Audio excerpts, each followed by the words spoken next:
Hi, everyone. Looking here, we've got good crowd today for today's presentation for Live from Mumbai 2. It's going to be a little less exciting. There's Xerxes, one of the founders of Maxamtech. We'll get into that here in a second. Really appreciate everybody joining. It's 9 o'clock at night here in Mumbai, so the office is quieted down, so there's not the crowd of rowdy participants that we had last time. We've been working away diligently all day today on a number of different things for the company, including the integration, obviously, of Maxamtech Digital Ventures, which is what this call is primarily all about. But we're here in Mumbai all week long, myself, and you can see Jace there, that a lot of you know, our chief product officer behind. There's Simran, our CEO of QYOU India. There's Mahtab, who is with Maxamtech Digital Ventures. We've got Sandeep over here, the co-founder of Maxamtech Digital Ventures, and Xerxes is who you'll be hearing from momentarily. But we're here all week to actually do all of our planning and finalization of our plans for 2023. So it's a very, very important week for us here in India. It's grueling, not always fun, but we're going through each aspect of the business, including obviously all of the different channels. We've now got 5 channels, 2 broadcast, 3 digital in addition to that, so 5 in total. Going along with obviously our rapidly growing business and influencer marketing with Chatterbox, along with, of course, the recent acquisition of Maxamtech. So we've really grown here since we last had our call in, I guess it was almost 6 months ago now, in late April of this year. And we could not be more excited about what 2023 holds for the company and what we're expecting to have happen.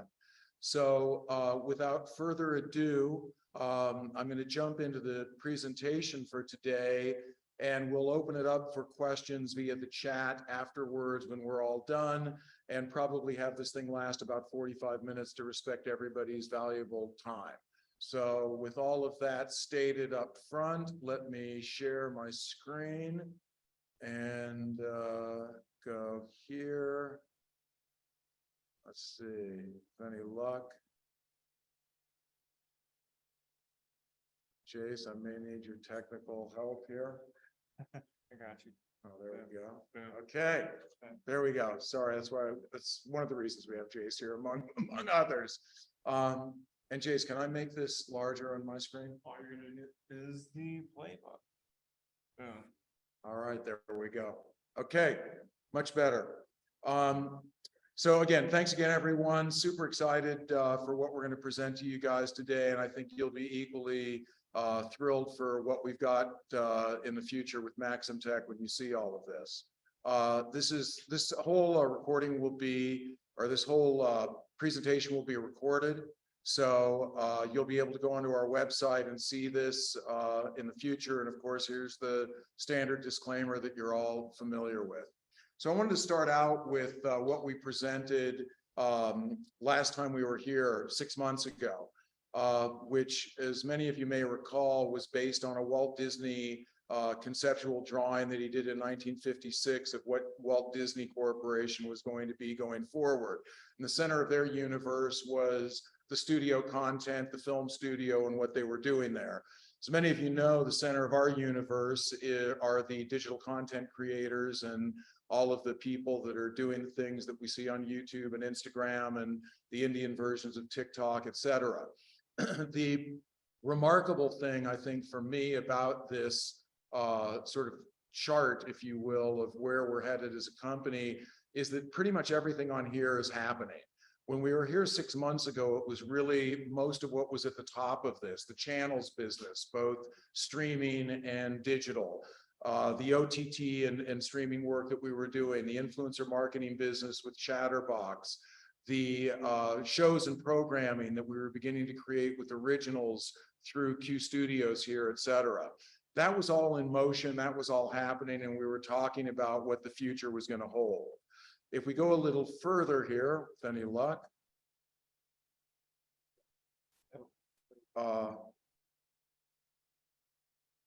with with any luck.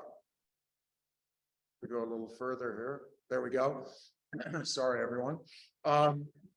This is what we're really focused on for the call today, and this is what we're focused on as a company. For those of you that follow us, you know that we've recently made some major announcements about what's sort of at the bottom part of this chart. Q Data is what we announced a couple of months ago with Starlifter, a company that was started by Fred Luddy, who is the founder of ServiceNow, a company that's worth nearly $100 billion. Starlifter and Q Data, which is led by Jay Sparks, is our effort to take all of this massive amounts of data that we collect from our BARC data, which is our television, the Nielsen of India, and the reporting and information we get from them on a weekly basis. This includes the connected TV and smart TV data that we get principally from our partner in that business, Amagi, which we went through actually yesterday, and it's staggering in the depth of information that we get. This includes the data that we receive from all the app-based platforms that we are on, like Snapchat and others, and this includes what we're starting to receive, obviously, from all the influencer marketing projects that we're running here in India as well. All of that data has been collected now, organized through Jace and a team of people here in India to be able to become useful for us for all sorts of reasons. One is obviously maximizing the value of our ad revenue and making the information that we have about who our programs reach, what their ages are, what territories they come from, what languages they may speak, et cetera, to make that more valuable to the brands and advertisers who are with us. We now have 77 major brands and advertisers in India that are with us. That's remarkable. Thank you very much, Simran and team. So it's an incredible achievement, and it's obviously the underpinnings of what's driving our revenue growth as a business. What's happened with that as well is that's also meant to begin to drive our direct-to-consumer business, which is a lot of what this discussion today is about. We recently also announced the launch of Q Play. Q Play fits into the box here in this diagram of Q Apps. That's our first direct-to-consumer app where all 5 of our channels are now bundled into one app. We had a demo of that yesterday as well, where it's a seamless transition on a connected TV, where if you launch a channel on the connected TV, you actually don't even know you're downloading the app, and that drops all of the channels right onto the platform on your smart TV. So there's a lot that we have planned for Q Play going forward in terms of our push into direct-to-consumer initiatives. This obviously is going to go hand in hand with what we expect to do with the advertisers that we're currently working with, along with a lot of transactional and social commerce activities that we're working on as we speak. Big part of the business going forward for quite a long time now has been gaming. Gaming is just incredible in terms of the growth that it's experiencing worldwide, but we all know that India is at the head of the list of the countries that's experiencing that, and I'm going to talk about that in a second. Gaming has been something that we did not have any internal capabilities with. Jace is probably the closest we've got to somebody who understands and knows about the gaming business. And we knew that it was something that if we were going to add it into the company, we needed to do it through acquisition. It wasn't really something that we thought would be effective for us from a build it ourselves point of view, both from a timing efficiency and from a cost efficiency point of view. And so that's where Maxamtech comes in. So I've said about 3 times now, that's what this is all about. So I'm going to jump to, I usually hit the space bar, but somebody else here who's smarter than me is going to hit a different bar, which takes us to this. So why did we acquire Maxamtech? To begin to complete this plan. By 2023, as the slide says, there'll be 450 million gamers and users of mobile gaming in India. This is incredible. That's second only to China in terms of numbers of users that are playing with casual games in any single country. The other thing that's really interesting and makes this so powerful for us is that the biggest area where it's contributing to that growth is what's called Tier 3 cities in India. I've spoken in the past about the importance of Tier 2 and Tier 3 and rural India to our business. Approximately 75% of our total audience of 125 million people now weekly come from tier 2, tier 3, and rural India. Well, guess what? That's where most of the growth of what's really pushing forward. You see 170% of the gamers in 2020 came from tier 3.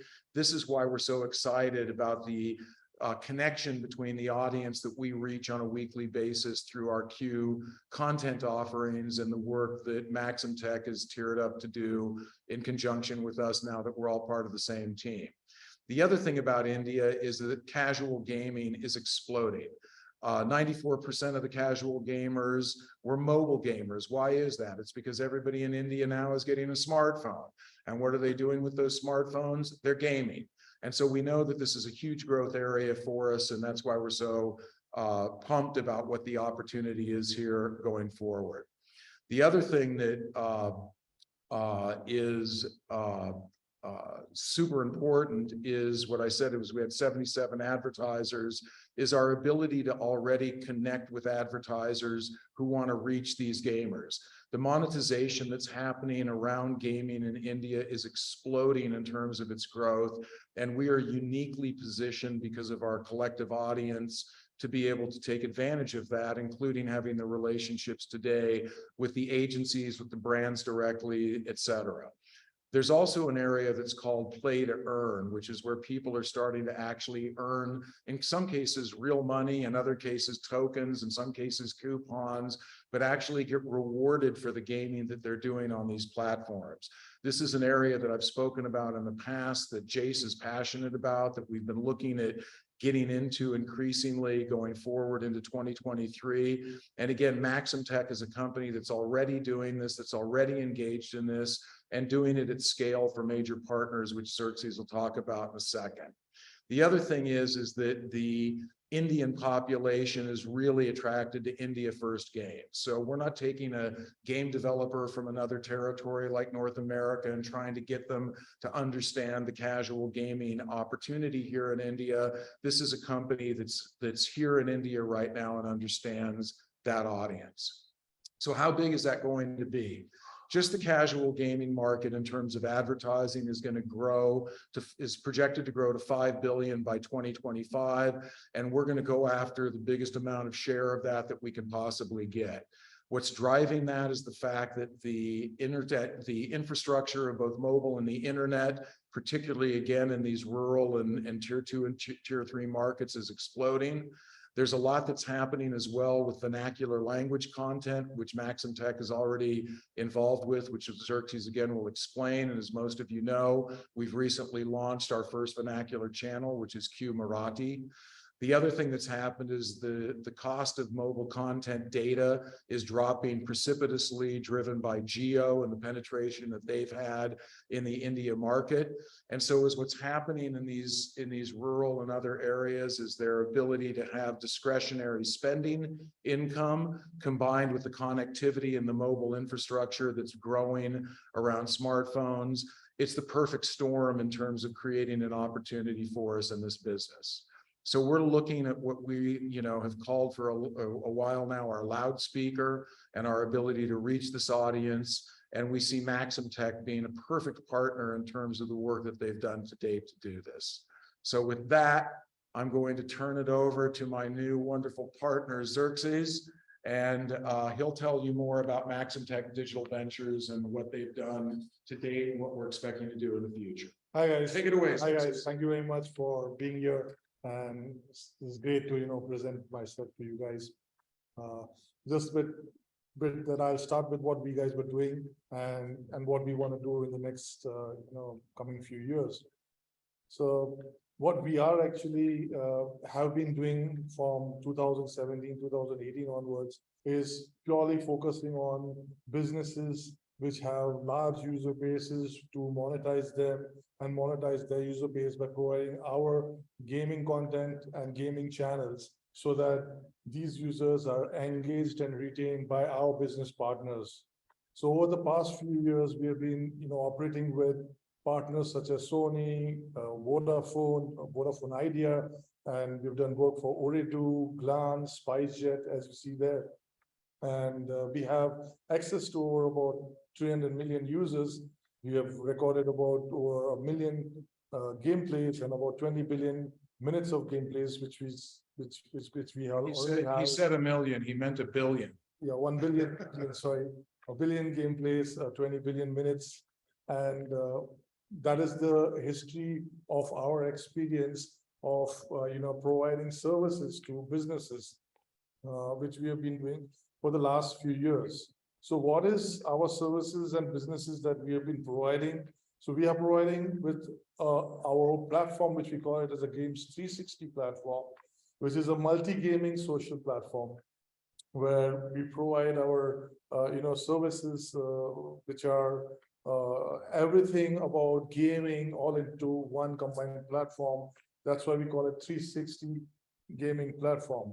It has like leaderboards, achievements, tournaments. You call esports. You have real-time tournaments, live conversations, social connects, chat, user profiling, avatars. You name it, and everything is covered under this 360 platform of ours. This has been powering gaming for almost for all the business partners of our service. We have our platform, which is a cross-domain, platform, cross OS agnostic platform, where non-agnostic platform which we have. It kind of provides easy integration across all the OSs, iOS, Android, web, connected TVs, set-top boxes, channels. So our platform is integrated across all these, all the platforms and OSs, and it has a very seamless, what do you call, experience, where one person can play it on a connected TV, and then immediately he can go on and start playing it on his mobile phone.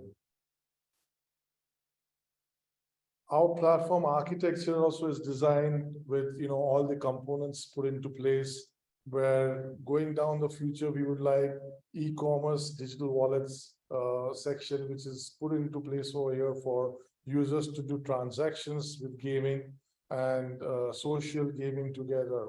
We have live feeds, house ads, and advertisements components over there, which could lead for us to monetize our inventory.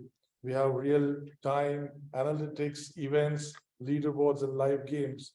We have a component where users could, have live video games together, and people could broadcast it on TV and eventually play the games on the mobile phone. So this entire architecture gives us a 360 degrees of how you could, enable and engage your users.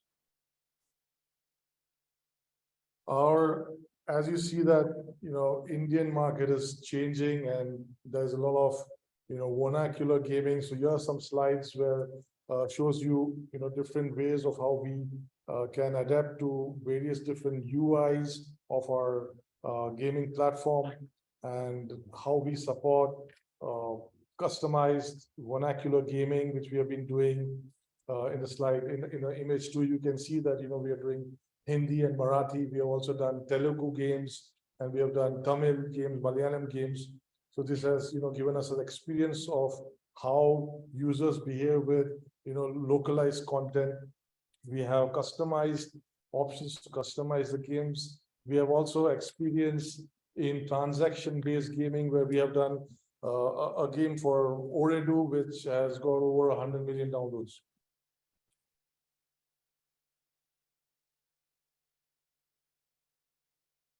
So over the past few years, we have what are the experiences we have got is that we have a tremendous experience on how the Indian user behaves, what the Indian user wants, and how we can continue to engage and retain Indian users through games and gamified solutions. We have on our platform, we have typical session times of about 15 minutes via our business to business partners. We have an average of about 6 to 7 gameplays which play across a user comes, and daily plays about 6 gameplays, and average sessions of about 1.5 to 2 sessions per day. That is our under our history and of analytics of what we see users play. And also what we have understood is that we have been engaging users on our tier 2 and tier 3 cities. So most of our user base is of tier 2 and tier 3 cities with between the age of 18 to 25. We have observed that if you put localization in place, then the content consumption is more when we have a localized content and present it to those audiences of that localized content particular state. We've seen a traction that localized content works more in terms of consumption. We also see that social gaming recognition and gratifications are drivers that increase the engagement of users. A lot of people would love social recognition and we love gratifications. That's been happening over here. And they always want to be the highest scorer. They want to, get the best avatars. They want to get, best gratification, and they want to be like, proud winners. And that's happening on our platform, and we see that behavior over there. The other part of it in India is that we've seen also the rise of female gamers, and females are like about 40% of the audiences which we have. To male users are around 50, females are about 40. That is the 40% of female users which are coming to our platform and playing games. We also understand that games such as like the slot machine, spin wheel, scratch the card, they are kind of more, people love to play those kind of games. And IPs, like if you use an IP of a movie or a tele show, does not really attract large audiences unless the games are of the format which the audiences like, and at the same time there's some competition revolving around them. So we have been doing a lot of IP-based games across various of the properties of our clients. We've also noted that Ludo game is doing exceptionally well. The format of our Ludo game, which is Ludo Express, is being performing consistently across all our partner integrations. Is giving a superb traction across a lot of integrations of ours. A lot of users are playing Ludo game. And the last, which is of course quality over quantity. A lot of people want, like, I want 100 games portfolio, but we don't believe our data shows that 100 games is not really what engages users. What engages users is, of course, quality over quantity.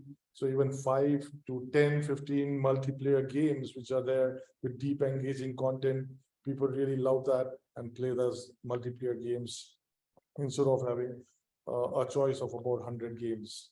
So these are a few learnings which we have over the past few years, right from 2018, we have been performing, these engagements with various of our business partners. And this, so many years of experience has given us a lot of knowledge and understanding of how Indian users, behave, Indian users, what they want. And we continuously, improve ourselves and move towards pushing to how I can get this 15 minutes to 30 minutes engagement, how I can bring to, 3 average sessions, and we're moving towards, that progressively. So together we, QYOU and Maxamtech is a partnership and what do you call a synergy, which we kind of look forward for. And together we believe that Maxamtech and QYOU we will take a very prominent role in the Indian ecosystem of gaming. I personally have experience from 2005 in the Indian ecosystem when people had just mobile devices which were J2ME or small Java phones. And this whole ecosystem I've been seeing from the transition of Java phones to operator-driven VAS systems to app stores to the entire penetration to the URL section. I've seen that happening right over there, and our experience of understanding of what the users want is the advantage we have on how to move forward with our partnership. And what QYOU brings to the table is the infra to support our growth, the infra to give us 125 million viewers, which they have to give us that reach on a weekly basis. Their target audience also kind of similar with what we have. We have an target audience of about 18 to 25, and their target audience is similar. They have a T1, Tier 2, target audience, and we have been experienced on Tier 1 and Tier 2 excellence. Moreover, we have a large inventory of, advertisement monetization inventory on games with over huge number of gameplays which are being played. And QYOU has this support to fill up this inventories with the 77, sales, 77 brands or advertisement partners which they have got. So this opportunity looks a fantastic opportunity. And moreover, it is our dream to actually get into the B2C front.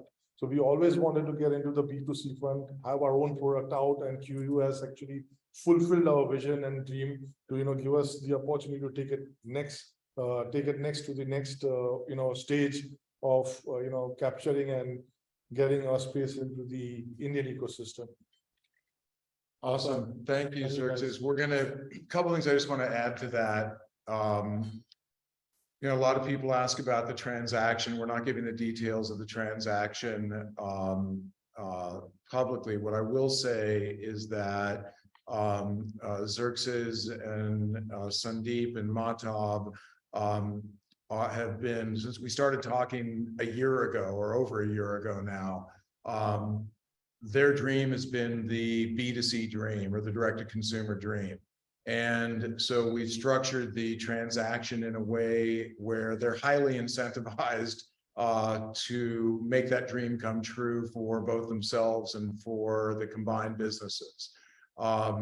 What we realized is that, the most expensive part of launching a direct-to-consumer business, obviously, is being able, is so-called CAC or customer acquisition costs. Obviously, there's going to be some of that involved in the launch of the business and the tailoring of the exact games and other things that we'll be launching under the QYOU mobile gaming umbrella. But the fact is that we've got a captive audience that we can reach, that we believe we can convert, and that we can obviously believe that we can monetize. So that's the essence of what this is all about. And we know that we're doing it in a marketplace that is going nowhere but up right now in terms of the growth of the overall business. So with that, I'm going to open up for some questions, which Jace, I may need you over here again so I can see where the chat is, or Xerxes, you're a technical person, maybe you can help me with that as well. And there you go. Okay. So they'll start showing up here, and I'm just going to change this to everyone in the meeting. All right, cool. Okay. So if you have a question, if you want to type your question in, happy to do our best to answer it. Unless everybody's so busy that they're buying more shares of QYOU right now that they don't have time to type a question.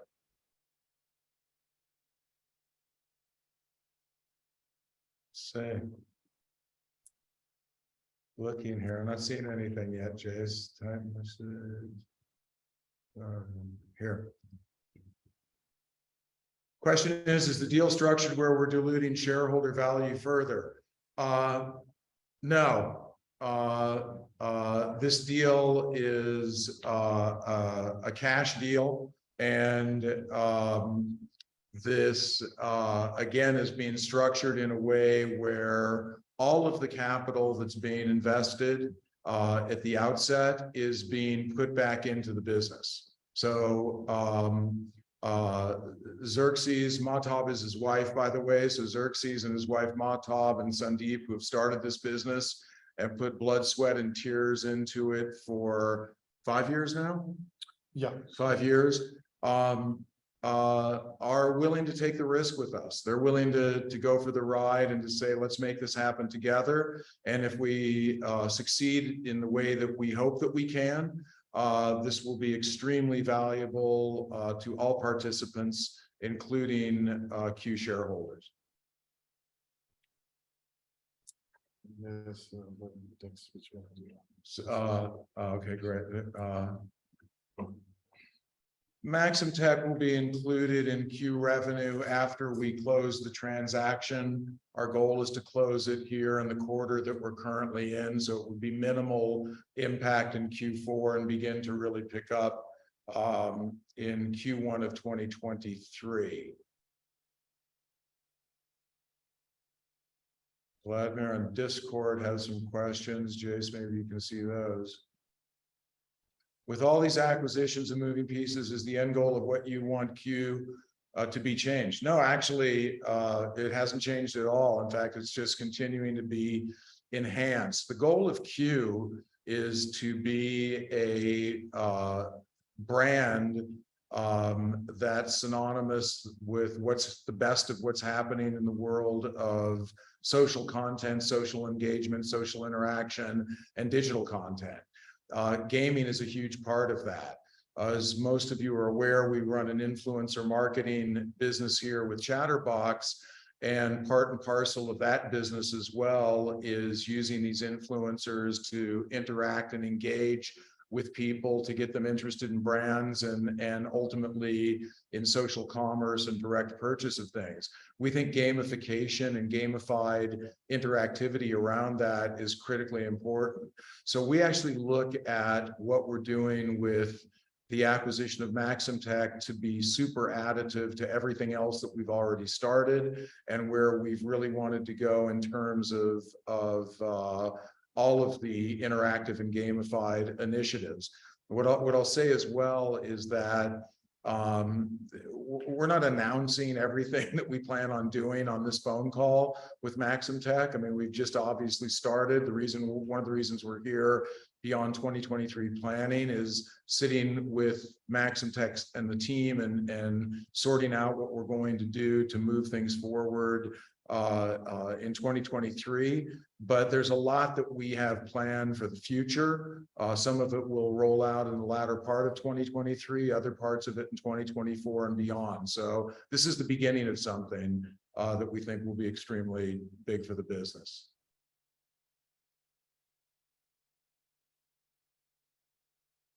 Okay, that was just a friendly comment. Thank you very much.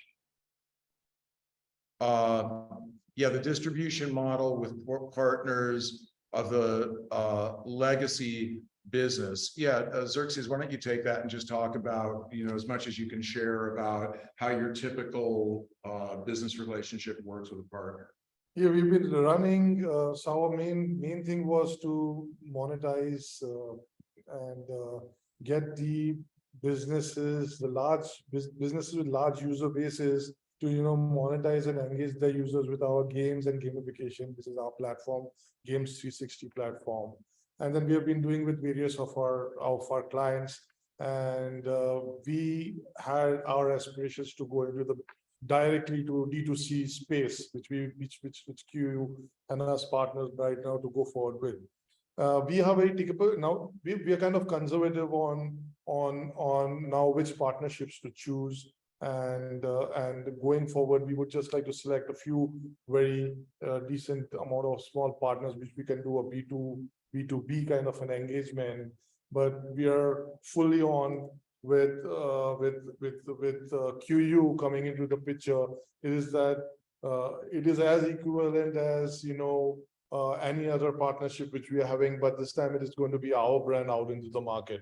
So when we are going on to the B2B space, we are doing it for somebody else. But right now with QYOU coming as a broadcaster to get us downloads, get us the reach, and get us the distribution, is that our focus is more towards going directly on a D2C business rather than going into the B2B engagement. But we will carry on with certain engagements like Vodafone, which is going on right now, and which again we have access to the large user bases.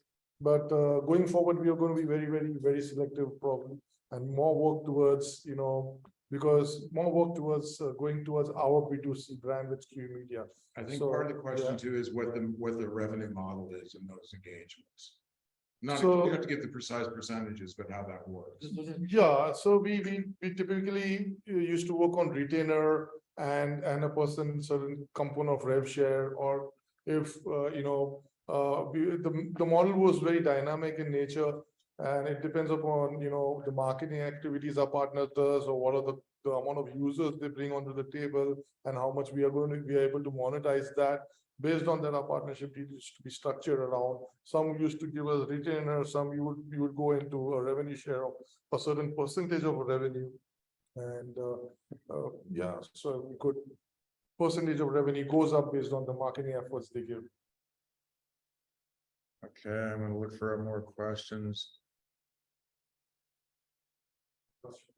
Questions asking about where we're looking at deploying capital to expand our business here.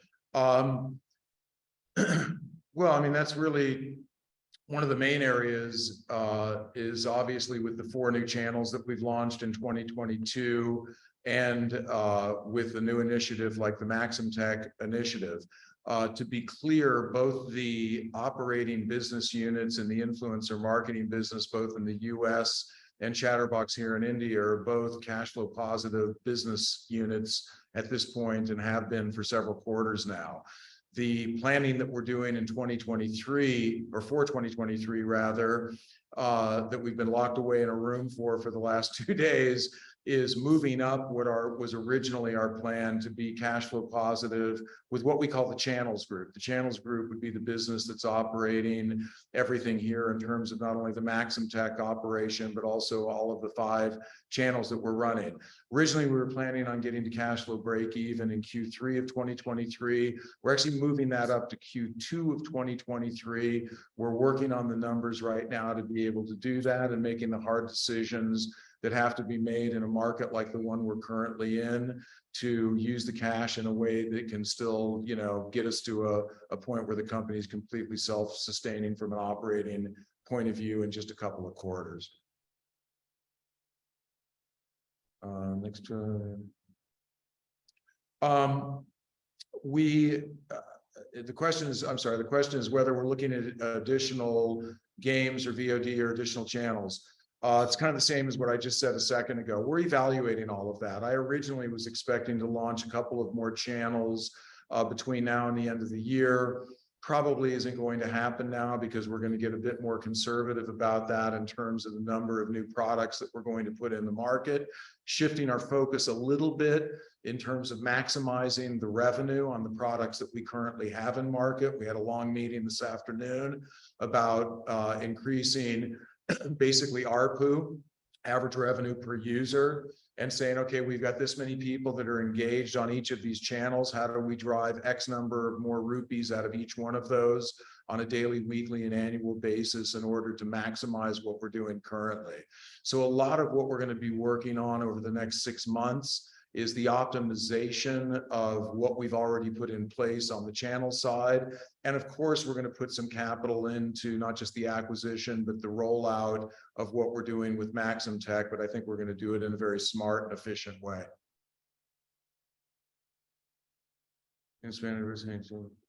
Someone said, Ken Silverman, hey Ken, what are we going to do with Q India 10 years out? Look, I think it really goes back to the goes back to the Disney map. Our goal is to create a comprehensive, full, and I don't love the terminology, but next generation media company here in India. That's going to be driven by youth-oriented products and content offerings that attract that young audience, that provide a vehicle for advertisers to reach that young audience, and that are engaging in a way that has the largest retention possible of those users as we build our brand. Again, I'll say it, repeatedly, but gamification and interactivity is key to that. And we've always known that. And that's why we're so excited about the capabilities that Maxamtech already has. It's not like we're getting a bunch of programmers and deciding to put something together and build a platform. We're starting with a platform that's being used by companies as sizable as Sony and Vodafone. So we know it works. So that's why we know that we've got a running start to do this, and why we think this is going to be something that will be really great for the company going forward. Do you have a trigger towards stock price and NASDAQ? Look, as everybody's aware, the market conditions have been, pretty horrendous over the last 12 to 18 months. I would certainly make a strong argument that while we're sorely disappointed in our current share price and why we think that our valuation is ridiculously low, given our growth trajectory from a revenue perspective and from a product perspective and from a market perspective that we're working in, the reality is the markets are just brutal right now. They're brutal for everyone. They're brutal for obviously the Facebooks and Amazons and Netflix of the world, and they certainly are for the small and micro caps like QYOU Media and others. With that said, we're actually pretty proud of how we've held over the last 12 to 18 months. We think that we're in a great position to continue to grow, and we're, things like NASDAQ uplist and whatever, we're gonna wait for the right timing to do that. We're not gonna do it sort of quote unquote just to do it.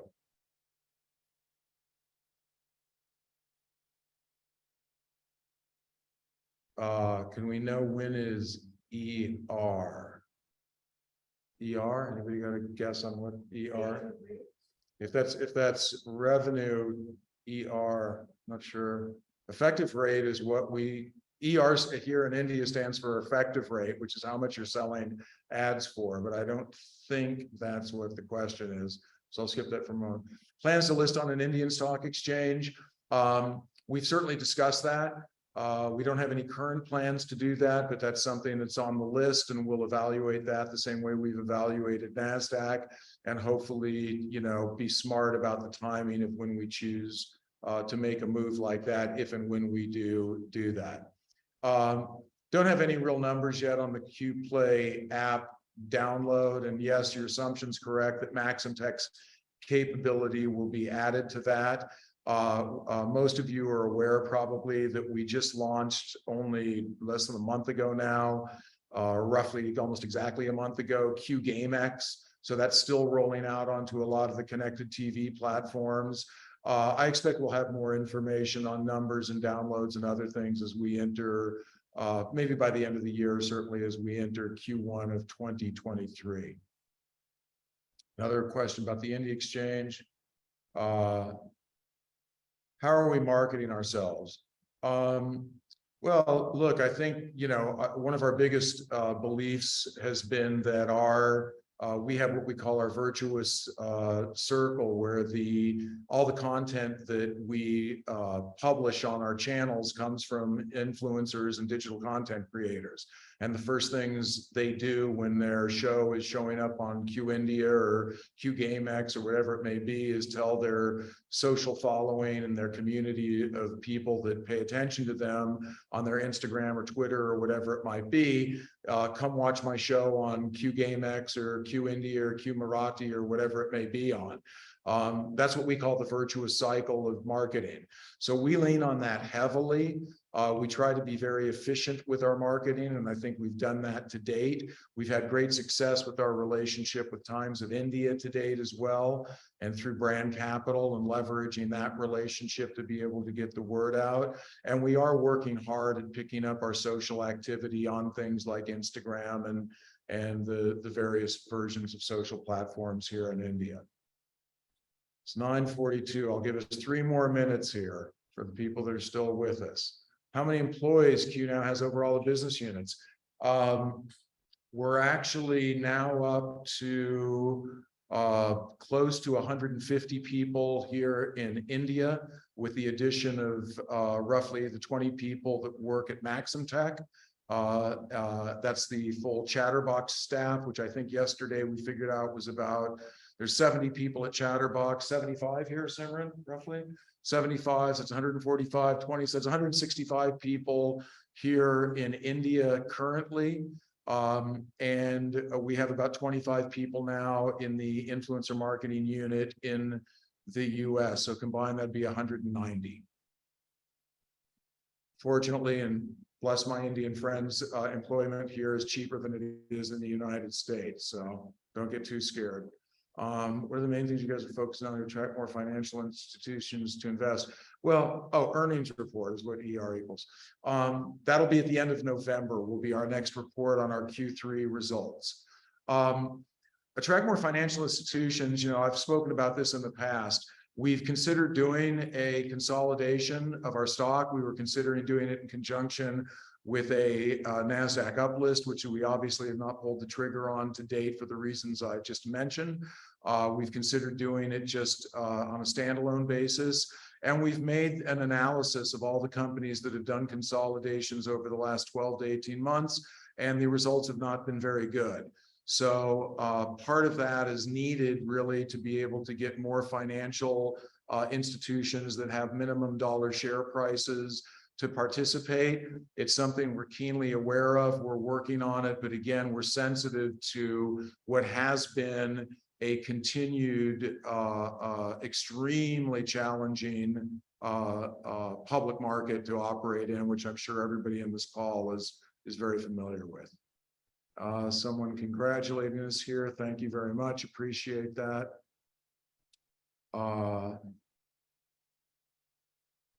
Yeah, our goal is for all of the business operating units to be cash flow positive in Q2. We're going to do our damnedest to have that include additional corporate expenses of public listing costs and other costs associated with that.